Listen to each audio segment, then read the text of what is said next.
Hello बच्चों, मैं प्रदीप कुमार आपका अपने यूट्यूब चैनल पे एक बार फिर से स्वागत करता हूँ। हम लोग क्लास 9 का मैथ पढ़ रहे हैं और उसमें हम लोगों ने क्लास 3 तक, ठीक है, क्लास 3 कर चुके हैं। 3 वीडियो हम लोगों ने कर रखा है, ठीक है। अब इसमें हम लोगों का आज ये चौथा वीडियो है आप लोगों का, जिसमें हम लोग एक्सरसाइज 1.1 को करेंगे। इसके पहले हम लोगों ने थ्योरी पढ़ा है। थ्योरी के साथ साथ काफ़ी अच्छे तरीके से हम लोगों ने कंसेप्ट को पढ़ा हुआ है। आज हम लोग स्टार्ट करते हैं एक्सरसाइज 1.1 का, एक एक क्वेश्चन को सॉल्व करते हैं, ठीक है। इसके पहले का हमें आशा है कि आप लोग पीछे का जितने भी पढ़ाई गई हैं बातें, जितनी संख्याओं के नोट्स वगैरह लिखवाए गए हैं, वो आप लोग एक बार ध्यान से पढ़े होंगे। और इसके साथ हम लोग स्टार्ट करते हैं अगला चैप्टर 1.1। इसमें देखिए पहला क्वेश्चन क्या कहा है बेटा, कि क्या शून्य एक परिमेय संख्या है? क्या शून्य एक परिमेय संख्या है?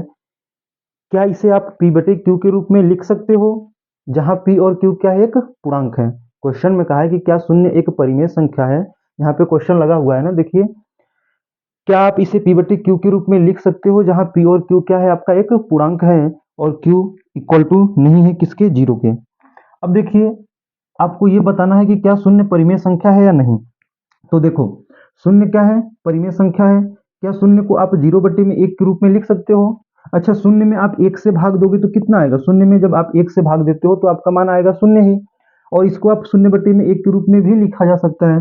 अर्थात शून्य आप कह सकते हो कि शून्य क्या है आपका, आप कह सकते हो कि शून्य एक परिमेय संख्या है, ठीक है। शून्य परिमेय संख्या है, आप ये कह सकते हो कि शून्य एक परिमेय संख्या है।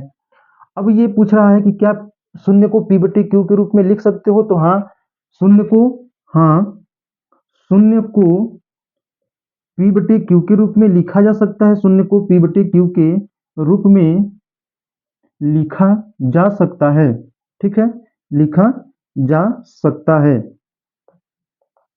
शून्य को पी बटे क्यू के रूप में लिखा जा सकता है। देखिए, जीरो बटे में एक, ठीक है, आप यहाँ पे चाहो तो दिखा भी सकते हो जीरो बटे में एक, जहाँ पे आपका क्या बोला है कि क्यू इक्वल टू नहीं होना चाहिए जीरो के, ये होता है पी और ये है आपका क्यू। क्यू कितना है, एक है, अर्थात एक क्या आपका जीरो के बराबर है, नहीं है। तो आप इसे कह सकते हो कि शून्य एक परिमेय संख्या है, जिसे, हाँ, शून्य को पी बटे क्यू के रूप में लिखा जा सकता है, ठीक है। यही आपसे पूछा है और बाकी ये कर सकते हो। ये आपको जब परिभाषा पढ़ाई जा रही थी तो उसमें भी ये बातें बताई गई हैं, ठीक है। दूसरा क्वेश्चन चलते हैं। कल हम लोगों ने सीखा था इसमें बीच की संख्याएं ज्ञात करना ना। जैसे दो संख्या अगर दी गई है तो उसके बीच की 3 संख्याएं दी हो, 5 संख्याएं दी हो, इस तरह की जितनी भी संख्याएं दी गई होती है उसको हम लोगों ने क्या किया था, निकालना सीखा था। अब चलिए देखिए, क्वेश्चन है आपका दूसरा, क्वेश्चन नंबर 2 कह रहा है कि 3 और 4 के बीच में 6 परिमेय संख्याएं ज्ञात कीजिए। 3 और 4 के बीच में 6 परिमेय संख्या निकालना है। तो सबसे पहले आपको क्या करना होता है, आप लिख लीजिए 3 और 4, इसके बीच की 6 परिमेय संख्या निकालनी है आपको। तो क्या, पहले तो आप ये देखोगे कि परिमेय संख्या है, बिल्कुल है, ये 3 बट्टे में 1 और 4 बट्टे 1 के रूप के में लिखा जा सकता है। दोनों का हर बराबर है, कल बताया गया था आपको, दोनों का हर बराबर है। तो आप देखोगे कि हाँ, दोनों का हर बराबर है, इसका भी हर एक है और इसका भी हर क्या है बेटा, एक है। पिछला वीडियो आपका प्लेलिस्ट में पड़ा हुआ है, पार्ट 3, आप उसको देख लीजिएगा, ठीक है, अगर ना देखे हो तो। आपको कितने संख्या निकालनी है बीच की, 6 संख्याएं। कितनी संख्या निकालनी है, 6। जितनी संख्याएं बोला जाता है उसमें आप क्या करते हो, एक जोड़ करके योगफल ज्ञात कर लेते हो। कितना आ गया, 7। अब क्या करते हैं कि जो संख्याएं आपको प्राप्त हैं उसमें 7 से अंश में भी और 7 में हर में भी गुणा कर देते हैं, ठीक है। मतलब कि दोनों तरफ आप क्या करोगे, 7 से गुणा और 7 से भाग दे दोगे। इससे क्या होता है कि इसके मान में कोई परिवर्तन नहीं होता, ये संख्या वही रहती है जो संख्या आपकी दी गई होती है। 7 में 3 से गुणा करोगे क्या आ जाएगा बेटा, 21। 7 एकम 7। 7 में 4 से करोगे तो 7 चौके 28 और 7 एकम 7, ठीक है। अब देखो, इसके बीच की कितनी संख्याएं आपको निकालनी है, 6। तो आपकी क्या आ जाएगी, 22 बट्टे में 7, 23 बट्टे में 7, 24 बट्टे में 7, 25 बट्टे में 7, 26 बट्टे में 7 और 26 बट्टे में 7। ये इसकी बीच की कितनी संख्याएं हो गई, बीच की है 21 बट्टे में 7 से शुरू है, 28 बट्टे में 7 तक जाना है। मतलब 21 से 28 के बीच में 22, 23, 24, 25, 26 और यहाँ पे क्या आएगा, 27 आएगा, ठीक है। अब देखो, आपको क्या बोला था कि 3 और 4 के बीच, अतः आप यहाँ पे लिखोगे, अतः 3 और 4 के बीच की 6 परिमेय संख्याएं, 6 परिमेय संख्याएं कौन कौन सी है बेटा, 22 बट्टे में 7, इसके आगे कंटिन्यू करिएगा, 22 बट्टे में 7, 23 बट्टे में 7, ठीक है। फिर इधर 24/7, 25/7, 26/7 और 27/7 है। ठीक है, ये आपको लिखना है। बीच की बोला है इसलिए आप इस वाली संख्या को और इस संख्या को आप नहीं लेते हो, जो बीच में आप लोगों ने निकाला है उसी संख्या को लेते हैं। ठीक है, ये वाली संख्या क्या है? 7 तरीके 21, 3, 7 चौके 28, 4, ये तो 3 और 4 ही है, जबकि क्वेश्चन में बोला है 3 और 4 के बीच, तो आप इसको लोगे। ठीक है, अब चलिए अगला क्वेश्चन चलते हैं। इसी प्रकार का एक क्वेश्चन और है। आगे बोला है कि 3/5 और 4/5 के बीच, 3/5 और 4/5 के बीच की कितनी संख्याएं आपको निकालनी है? 5 परिमेय संख्याएं निकालनी है। चलिए देखते हैं इसको। क्वेश्चन नंबर ये कौन सा है? क्वेश्चन नंबर 3 है। तो 3/5 और किसके बीच? 4/5 के बीच। 3/5 और 4/5 के बीच आपको कितनी संख्या निकालनी है? तो इसके बीच की आपको 5 परिमेय संख्याएं निकालने के लिए कहा है। सबसे पहले तो आप देखोगे कि ये परिमेय संख्या है, P/Q के रूप में दोनों संख्याएं लिखी गई हैं। ठीक है, इसका यदि हर देखते हो तो भी 5 है, और इस परिमेय संख्या का हर देखते हो तो भी कितना है बेटा? 5 है। तो 5 और 5 दोनों का हर समान है। ठीक, अब कितना बोला है? 5 निकालने के लिए, तो 5 + 1 कितना आ जाएगा? 6। कितना आ जाएगा? 6। अब क्या करते हैं कि 6 से हम इसमें अंश और हर में दोनों में गुणा कर देते हैं। दूसरी तरफ भी आप क्या करते हो कि 6 से अंश में और हर में दूसरी तरफ भी आप क्या करते हो? गुणा कर देते हो। 6 में 3 से गुणा करोगे तो कितना आएगा? 18। 6 में 5 से गुणा करोगे तो 6 × 5 = 30। अंश का गुणा अंश में और हर का गुणा हर में होता है। ठीक है, 6 में 4 से गुणा करोगे तो कितना आ जाएगा आपका? 24। और 6 में 5 से गुणा करोगे तो कितना आएगा? 30। अब इसकी बीच की संख्याएं आपको निकालनी है कितनी? 5। तो लिख दीजिए 19/30, 20/30। कहाँ से चल शुरू करोगे आप? 18 के बाद 19 से शुरू करोगे और कहाँ तक आओगे? 23 तक।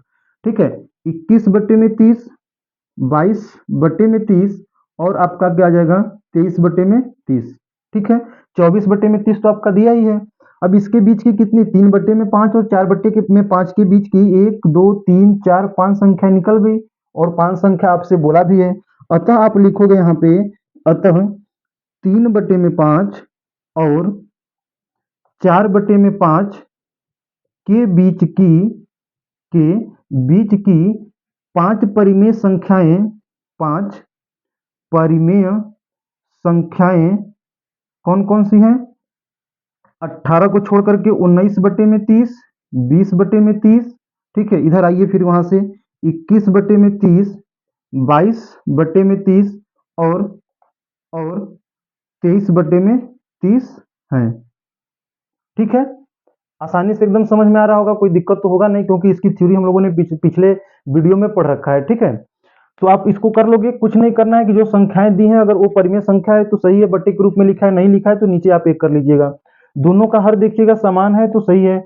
जब दोनों का हर समान है, जितनी संख्या बोलेगा उसमें +1 करके क्या कर दोगे? योगफल ज्ञात कर लोगे। जितना आएगा उस संख्या से आप दोनों तरफ अंश और हर में आप क्या करोगे? गुणा और भाग कर दोगे उस संख्या से। क्या आ जाएगा? 6/18 और 6 × 5 = 30, 18/30। ये आपको क्या मिलेगा? 18/30। 4 × 5 = 20 और इसमें गुणा 4 से 6 में गुणा करोगे तो 6 चौके 24 और 5 छक्का 30। आपको क्या मिल गया बेटा? 24/30। अब इसके बीच की संख्या निकालनी है आपको। तो 18 से 24 के बीच की संख्या कौन कौन सी होती है? 19, 20, 21, 22 और 23। अर्थात 19/30, 20/30, 21/30, 22/30 और 23/30 कर दोगे। अतः लिखोगे कि 3/5 जो आपको बोला गया है क्वेश्चन में, देखो वहां पे 3/5 और 4/5 के बीच की 5 परिमेय संख्याएं कौन कौन सी हो जाएंगी? 20/30, 19/30, 20/30, 21/30, 22/30 और 23/30 है। यहाँ पे आप और लिख लीजिए, और 23/30 है। ठीक है, यहां तक कंफर्म हो गया।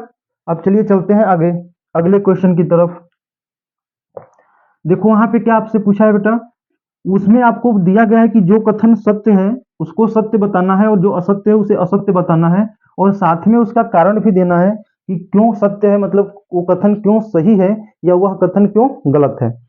आपको उसका उदाहरण भी देना है। तो जैसे दिया है आपका पहला संख्या है, यहाँ पे देखोगे दिया है कि क्या प्रत्येक प्राकृत संख्या एक पूर्ण संख्या होती है? प्रत्येक प्राकृत संख्या एक पूर्ण संख्या होती है। इसके पहले कल मैंने आपको समझाया था कि अगर यहाँ पे देखोगे ये अगर प्राकृत संख्या है तो कल मैंने बताया था आपको कि सभी प्राकृत संख्याएं क्या होती हैं? पूर्ण संख्या होती है। सभी पूर्ण संख्या क्या होती है आपकी? पूर्णांक होती है। ठीक है, सभी पूर्णांक क्या होते हैं? तो सभी पूर्णांक परिमेय संख्या होते हैं। ठीक है, सभी परिमेय संख्याएं क्या होती हैं? और परिमेय संख्या और अपरिमेय संख्या को मिलाकर के वास्तविक संख्या बनता है। आज हमसे पूछा है कि क्या प्राकृत संख्या, सभी प्राकृत संख्या पूर्ण संख्या होती है? इसके पहले कल, अगर आप कल का वीडियो देखे होंगे तो उसमें ये बताया गया था कि जब भी आप अंदर से बाहर की तरफ जाओगे, इस तरफ से अंदर से बाहर की तरफ रहेगा तो सभी कथन आपके क्या होंगे? सही होंगे। बाहर से यदि अंदर की तरफ आते हो तो सभी कथन आपके क्या होंगे? गलत होंगे। ये बात कल आपको बताई गई थी। ठीक है, अब आपसे पूछा क्या है, कथन को ध्यान से देखिए, प्रत्येक प्राकृत संख्या पूर्ण संख्या होती है। स्टार्ट कहां से किया है? प्राकृत संख्या से। प्राकृत से किस पे गया है? प्राकृत संख्या पूर्ण संख्या होती है। प्राकृत से पूर्ण की तरफ, मतलब अंदर से बाहर की तरफ जा रहा है, तो ये क्या कथन होगा? हमेशा सही होगा। ठीक है, प्राकृत संख्या पूर्ण संख्या होती है, सही होगा। अब ये क्यों सही होगा इसको देखिए आप लोग। बोला है कि क्या सभी प्राकृत संख्या पूर्ण संख्या होती है? प्राकृत संख्या आपकी कौन कौन सी होती है बेटा? नेचुरल नंबर कौन कौन से होते हैं? तो एक से स्टार्ट होते हैं, एक दो तीन चार, और आगे अनंत तक के चले जाते हैं। ठीक है, यदि आप पूर्ण संख्या को देखोगे तो पूर्ण संख्या क्या होता है आपका? जीरो से स्टार्ट होता है और एक दो तीन चार इस प्रकार से आगे जाएगा।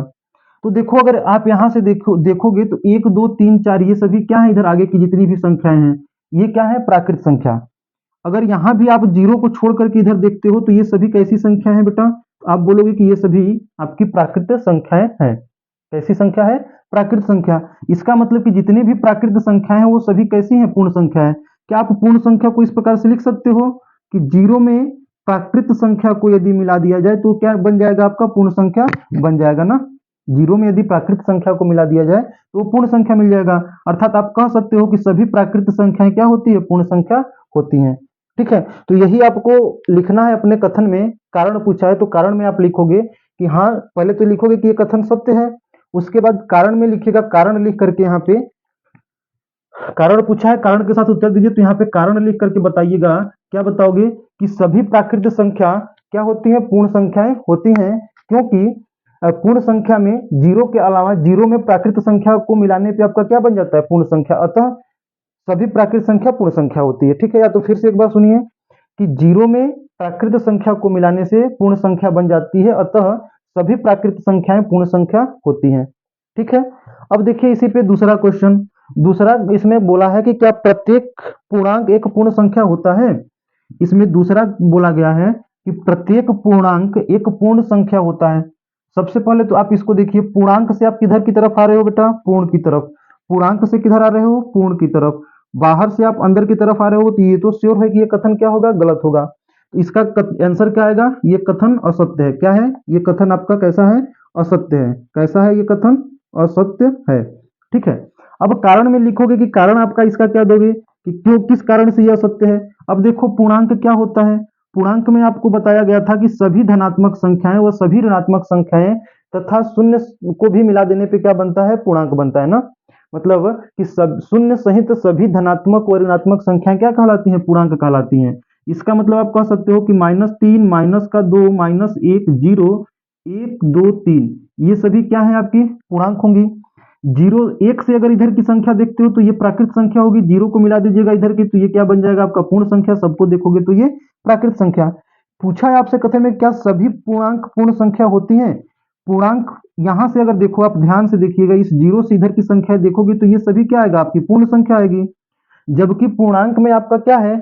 माइनस वाली भी संख्याएं सम्मिलित हैं, और पूर्ण संख्या में माइनस वाली संख्या तो सम्मिलित नहीं है, अर्थात ये कथन असत्य है। कारण में लिखोगे कि नहीं, सभी पूर्णांक पूर्ण संख्याएं नहीं होती हैं, क्योंकि माइनस पूर्णांक में आपकी क्या होती है? ऋणात्मक संख्या होती है, और पूर्ण संख्या में ऋणात्मक संख्याएं नहीं होती हैं। ठीक है, फिर से एक बार कारण में आप क्या लिखोगे कि पूर्ण संख्या में जीरो और धनात्मक वाली संख्याओं को ही सम्मिलित किया जाता है, जबकि पूर्णांक में क्या है? आपका ऋणात्मक संख्याएं भी होती हैं, अतः सभी पूर्णांक पूर्ण संख्या नहीं होते हैं।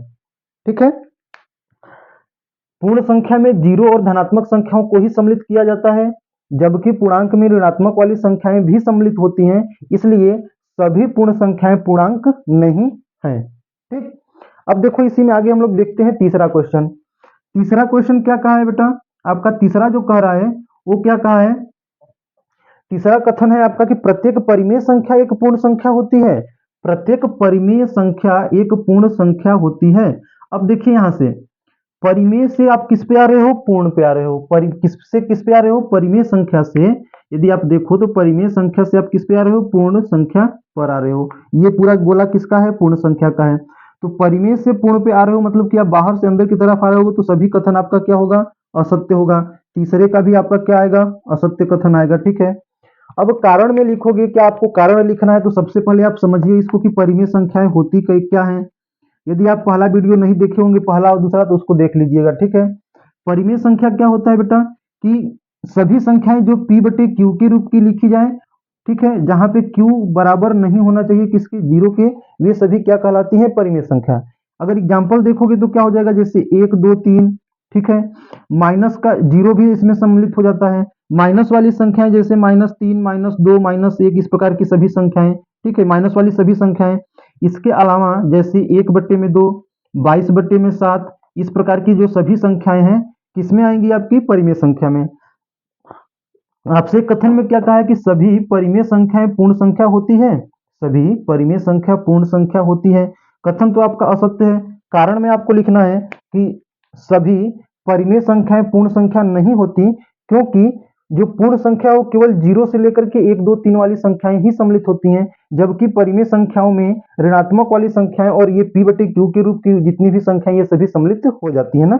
ये भी p बटे क्यू के रूप की होती है। अगर इनके बट्टे में आप कुछ नहीं है तो आप क्या लगा सकते हो, 1 लगा सकते हो। जब इनके बट्टे में सभी के नीचे 1 लगा दीजिएगा तो ये सभी देखो p बटे क्यू के रूप की बन जाएंगी, और q का मान क्या है बेटा, आपका 0 नहीं है। अतः ये सभी भी आपकी कैसी संख्या है, परिमेय संख्या है, और ये भी आपकी कैसी संख्या है, परिमेय संख्या है। तो ये आपका चैप्टर हो गया समाप्त। ठीक है, 1.1 समाप्त हो गया। आशा करते हैं आप लोगों को समझ में आया होगा, और बाकी चैनल को लाइक शेयर और सब्सक्राइब जरूर करिएगा। ठीक है, और आप बने रहिए। कल से हम लोग अगले अध्याय की तरफ चलेंगे, उसका थ्योरी एक अच्छे तरीके से करेंगे, और उसमें आने वाले सभी क्वेश्चन को एक बार एक करके हल कराया जाएगा। ठीक है, तो फिर पढ़ते रहिए, खुश रहिए, और जहां भी रहिए अच्छे से रहिए। ठीक है।